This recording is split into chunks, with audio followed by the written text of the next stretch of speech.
الصلاۃ والسلام کی اللہ نے بہت تعریف کی ہے کہ دنیا بھی دی ہم نے ان کو، دین بھی دیا. دین تو سارے پیغمبروں کو ملا، مگر سلیمان علیہ السلام کو جیسی دنیا ملی ایسی نہ ان سے پہلے کسی کو ملی نہ ان کے بعد کسی کو ملے گی. اتنی دنیا اللہ نے سلیمان علیہ السلام کو دی کہ سلیمان علیہ السلام نے اللہ سے دعا مانگی تھی، اللہ مجھے ایسی بادشاہت دے کہ میرے بعد کسی کو نہ ملے. تو بس یہ تو انتہا ہو گئی نا بھائی، قیامت تک کسی کو نہ ملے، ایسے پاکستان کے کسی صدر کو بھی نہ ملے، ایسی حکومت چاہیے. حکومت مراد یعنی اتنے وسائل چاہیے. تو اللہ نے سلیمان علیہ السلام کے ماتحت ہواؤں کو کر دیا، اور سمندر کے ہیرے جواہرات جو بھی قیمتی پتھر تھے وہ جنات نکال کے لاتے تھے، جنات کو تابع بنا دیا. اتنی زبردست حکومت. لیکن موت کا منظر بڑا عجیب. میں پہلے سوچتا تھا یا اللہ تو نے سلیمان علیہ السلام کو اس طرح سے کیوں موت دی ہے؟ لاٹھی ہاتھ میں اپنی شاہی کرسی پہ بیٹھے ہوئے ہیں اور جنات کے ذریعے تعمیرات کروا رہے ہیں عمارتوں کی، اور جنات بہت ٹینشن میں، کیونکہ جن کسی کے قابو، یہ جو عامل کہتے ہیں نا جن ہمارے قابو میں، اصل میں یہ جنات کے قابو میں ہوتے ہیں. جنات ان کا کان مڑ ہوتے ہیں، اب یہ منتر پڑھ، چل اب یہ کر. جن ان کے قابو میں نہیں ہوتے. وہ تو سلیمان علیہ السلام کا معجزہ تھا کہ جنات کو قابو میں لے لیا انہوں نے. یہ کہاں سے، یہ کیا، ان میں کون سے کچھ کیوں قابو آئیں گے؟ جن بولے گا تم ہو کیا، تمہاری اوقات کیا ہے؟ جنات کوئی چھوٹی موٹی مخلوق تھوڑی ہے، عمریں لمبی ہوتی ہیں جنات کی. ایک آدمی گیا فلیٹ میں، کسی نے بتایا یہ خالی فلیٹ ہے، اس میں جنات بھوت ہیں، نہیں جا. اس نے کہا کوئی جن ون نہیں ہوتا. وہ خالی پڑا ہوا تھا بہت عرصے سے. وہ کہتے ہیں نا خالی عمارتوں میں جن بھوت آ جاتے ہیں. تو بہت عرصے سے خالی پڑا ہوا تھا، ان کو فنٹر بننے کا شوق تھا. لوگوں نے کہا بھائی نہیں جا اس میں بھوت ہیں. اس نے کہا کوئی بھوت نہیں ہوتا. گیا، دروازہ نوک کیا، آواز آئی کون؟ کہنے لگا میں فلاں صاحب ہوں، آپ یہاں رہ رہے ہیں، میں نے سنا یہاں جنات ہیں، دروازہ کھولیے. اس نے دروازہ کھولا، عجیب سی گول گول آنکھیں. کہا بھائی میں نے سنا یہاں جنات ونات ہیں. کہہ رہے ہیں ایسی بکواس ہے، میں تو 500 سال سے رہ رہا ہوں، مجھے تو آج تک کوئی نظر نہیں آیا. کہنے لگا میں تو 500 سال سے رہ رہا ہوں، مجھے تو ابھی تک کوئی نظر نہیں. یہ بے ہوش، یہی جن تھا بھائی. 500 سال سے انسان تو نہیں رہ سکتا. اچھا یہ عامل لوگ نا یہاں بیوقوف بناتے ہیں. ہم نے صحابی جن کو دیکھا ہے، کیونکہ جب یہ سنتے ہیں نا کہ جنات کی عمریں لمبی، تو 1400 سال پرانا جن بھی نکال کے لے آئیں گے. یہ الو بنانے کے علاوہ کچھ بھی نہیں ہے. صحابی جن کو دیکھا ہم نے، تابعی جن کو دیکھا ہم نے، اس جن کو دیکھا جس نے حضرت علی کی صحبت اٹھائی. سب بکواس کرتے ہیں. اور بعض ہمارے نیک لوگ بھی ان سے متاثر ہو جاتے ہیں، بڑے علماء بھی بعض ان سے متاثر ہو جاتے ہیں.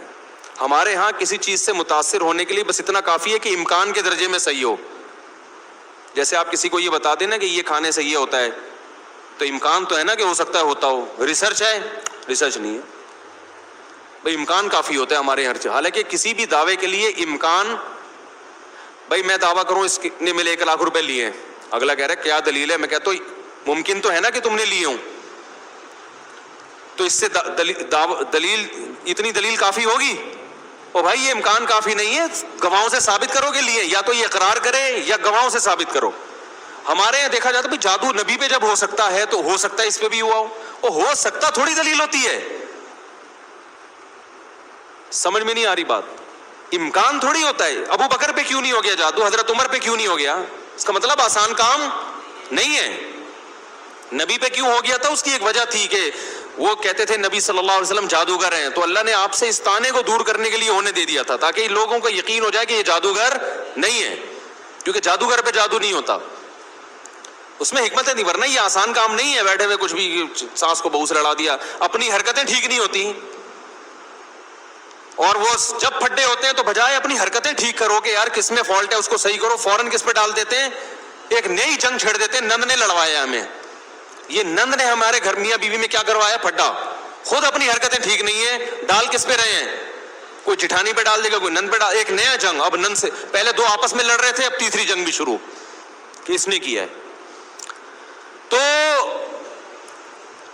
سلیمان علیہ السلام بیٹھے ہیں, اللہ نے دیکھو اتنی طاقت اور قوت دی کہ جنات کو آپ کے تابع بنا دیا. قرآن کہہ رہا ہے جنات سخت ٹینشن میں محنت مزدوری کا کام کر رہے ہیں اور عمارتیں بنا رہے ہیں. یہ جو احرام مصر ہے عین ممکن ہے حضرت سلیمان علیہ السلام کی تعمیرات ہوں. اتنی ٹینشن میں جنات, اور ادھر سلیمان علیہ السلام ایسے عصا ہاتھ میں لے کے بیٹھے ہوئے ہیں. اور قرآن کہتا ہے فلما قضینا علیہ الموت, ہم نے موت کا فیصلہ کر دیا. کیسے عجیب انداز ہے. ارے بھائی یہ تو بادشاہ پہلے بیمار ہوتے, اپنا جانشین کسی کو بنا کے جاتے, اور ان کی تو صحت بھی ایسی کہ حدیث صحیح بخاری میں 100 بیویاں ہیں. بھائی کمزور آدمی تو تصور صحیح کیا ہو جائے گا, ڈپریشن میں چلا جائے گا. کیا خیال؟ تو کیا خاندانی صحت ہوگی. پیغمبروں کو تو اللہ نے ویسے ہی بہت قوت دی ہوتی ہے, قابل رشک صحت ہوتی ہے پیغمبروں کی. جنگ میں کمانڈر رہے ہیں, لڑائیاں لڑی ہیں جنگوں میں, اتنی زبردست صحت. اور بھائی آپ کی موت سے پہلے تو اللہ آپ کو بیمار کرتا, پھر علاج ہوتا, پھر طویل عرصہ, پھر بھائی نہیں بس اللہ نے موت دینی تھی تو دے دی, ایسے ہوتا نا. نا نا نا نا. اور پھر اتنی جائیدادیں, اتنا سب کچھ, تو پہلے اس کا سارا کیا کر لیتے, بانٹ بوٹ لیتے, جانشین بنا لیتے, میرے بعد یہ میرا خلیفہ ہے, یہ فلانا ہے, ڈمکانا ہے. ہو سکتا ہے سب کو یقیناً کیا ہوگا پہلے سے آپ نے, لیکن ہمارے ہاں یہ سارے کام کیے جاتے ہیں جب موت کے آثار ظاہر ہونا شروع ہو جائیں. ادھر قرآن کہہ رہا ہے فلما قضینا علیہ الموت, ہم نے سلیمان کو موت دینے کا ارادہ کیا. اور کس وقت؟ جب وہ بیٹھے ہوئے تعمیراتی کام کروا رہے ہیں جنات کے ذریعے اور انسانوں کے ذریعے. اور اللہ فرماتے ہیں ایسے فرشتہ آیا, روح نکال کے چلا گیا. انبیاء کا جسم موت کے بعد بھی خراب نہیں ہوتا. مرزا غلام احمد قادیانی کی قبر کھول کے دیکھو, اگر ایک ہڈی بھی بچی ہوئی ہے نا, ایک ہڈی بھی اس کمبخت کی باقی ہے, تو جو سزا دینا چاہو آپ دے سکتے ہو. سمجھ رہے ہو؟ نبی کی کا جسم کبھی بھی خراب نہیں ہوتا. قادیانی ہو سکو اس کی ایک دفعہ قبر کھول کے دنیا کو دکھا دو بس تم. انبیاء کا جسم خراب نہیں ہوتا. تو قادیانی ہو سکتا ہے یہ گستاخی کریں کہ نبی صلی اللہ علیہ وسلم کی تو قبر کوئی کھول نہیں سکتا.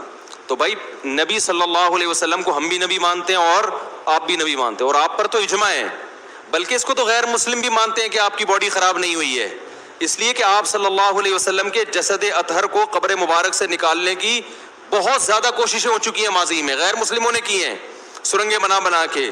اس کا مطلب ان کو بھی پتا تھا کہ جسم کیا ہے, سلامت ہے. تو انبیاء کا جسم کبھی بھی خراب نہیں ہوتا. تو قرآن کہہ رہا ہے ادھر ٹیک لگا کے بیٹھے ہوئے ہیں سلیمان علیہ السلام, جسم سے روح نکلی ہے, اور پتہ نہیں کتنے دنوں تک اسی طرح ایسے ہی رہے ہیں.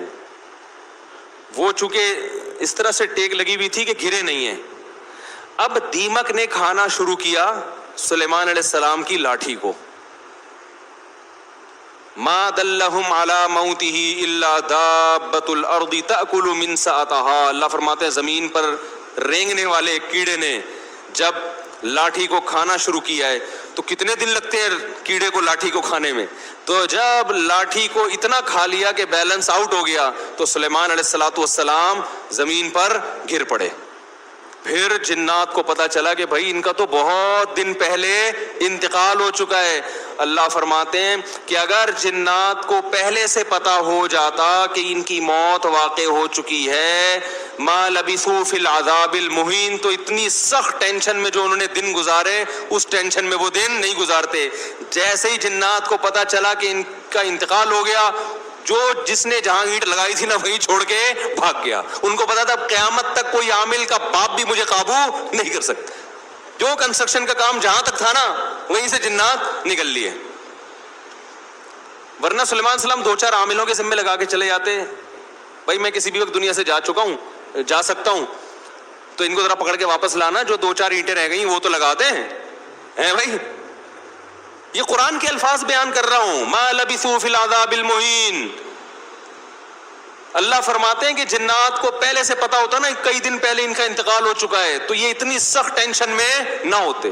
وہ تو یہی دیکھ رہے ہیں ہماری نگرانی کر رہے ہیں ایسے, کیونکہ چہرہ بھی بالکل اسی طرح, چہرے پہ رونق اسی طرح